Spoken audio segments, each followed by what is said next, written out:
मनुष्य क्यों हमेशा मोह में पड़ा रहता है? मनुष्य मरकर क्या बनता है? जब मनुष्य चारों तरफ से मुसीबतों से घिरा हो तो उसे क्या करना चाहिए? मनुष्य की मृत्यु होने पर उसका कलेजा क्यों नहीं जलता है? मनुष्य की नाभि में रुई क्यों बन जाती है? छोटी सी जिंदगी में इंसान मोह माया के जाल में क्यों फंस जाता है? मोह माया में फंसने का सबसे बड़ा कारण है आत्मबल का कमज़ोर होना। जब हमारी आत्मा कमज़ोर होती है, हम हमारे आत्मा से जुड़े हुए नहीं होते हैं, तो हमारे आत्मा पर हमारे मन की बुराइयां हमारा वतन बल को कमज़ोर कर देती है और इंसान इन सब से लड़ नहीं पाता है, क्योंकि उसने कभी अपनी आत्मा के करीब जाने की कोशिश ही नहीं की। तो आत्मा बल कैसे बढ़ेगा? अपने आप की सच्चाई क्या है, अपना सत्य क्या है, यह जानने की कोशिश ही नहीं की तो आत्मबल कैसे बढ़ेगा? यही कमजोरी इंसान को मोह माया के जाल में फंसाए रखती है। लेकिन इससे निकलने का सिर्फ एक ही रास्ता है, ईश्वर की भक्ति। जितना हम कभी कभी लोगों को यह एहसास क्यों नहीं होता है कि वे एक जाल में फंस रहे हैं।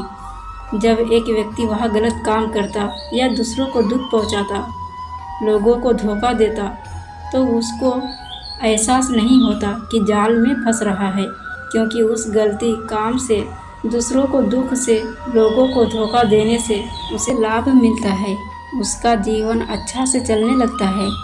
उसे लगता है ऐसा ही करने से उसे जीवन में सब प्राप्त हो जाएगा।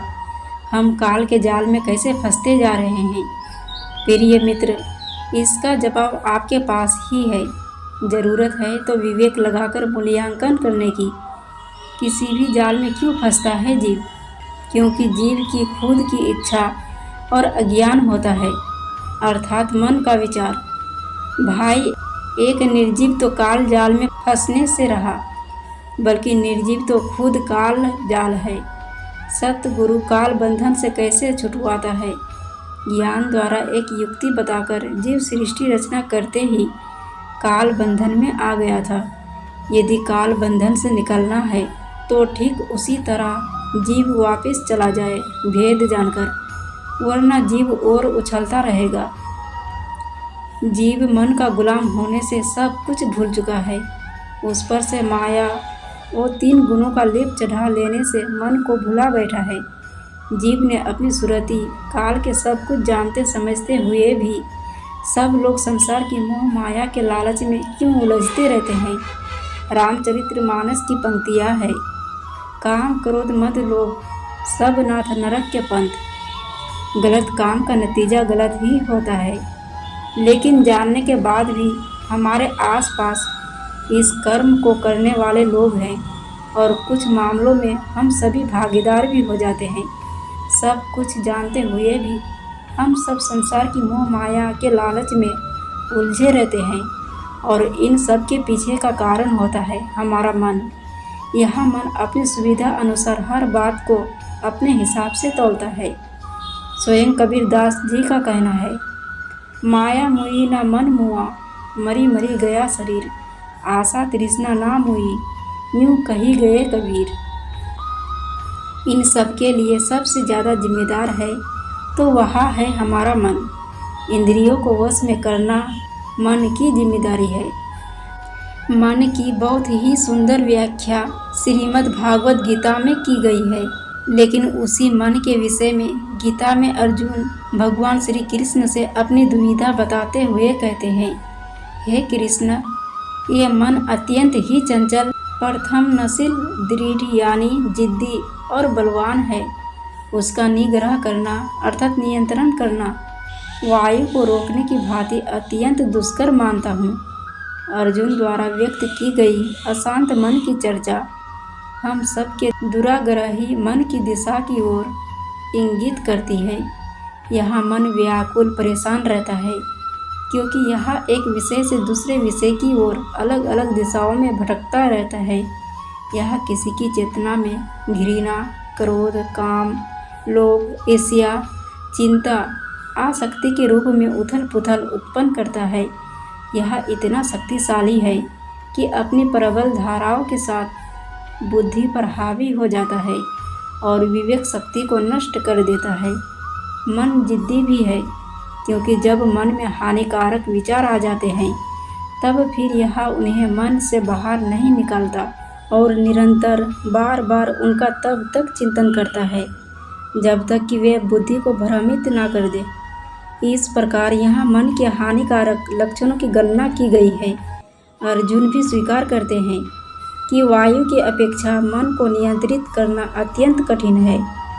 यह एक सशक्त सादृश्य है कि कोई भी व्यक्ति आकाश में व्याप्त वायु शक्ति को नियंत्रित करने की सोच भी नहीं सकता। मनुष्य जीवन है तो मोह माया का जाल रहता ही है। विभिन्न लुभावने आकर्षणों के द्वारा मनुष्य को संसार रूपी कर्म कारावास में डाल दिया जाता है। यदि यह सुख के रैपर दिखावटी आवरण में लिपटे आकर्षण ना हो तो मनुष्य इस दुख रूपी संसार में प्रविष्ट ही ना हो।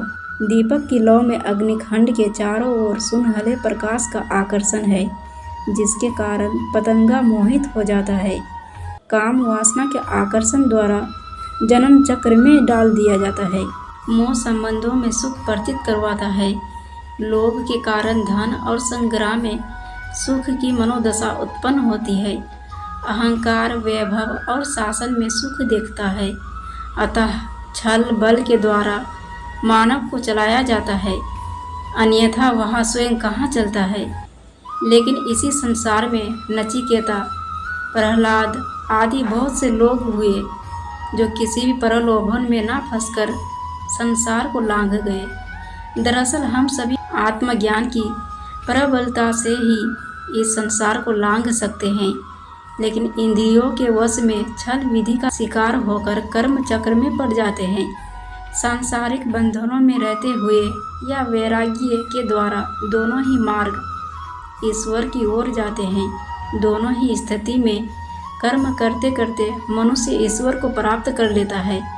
जब बात काल यानी समय और मृत्यु को समझने की हो तो जीवन को समझे बिना बात नहीं बनेगी। जब बात जीवन को समझने की हो तो माया को समझे बिना आगे कैसे बढ़ सकते हैं।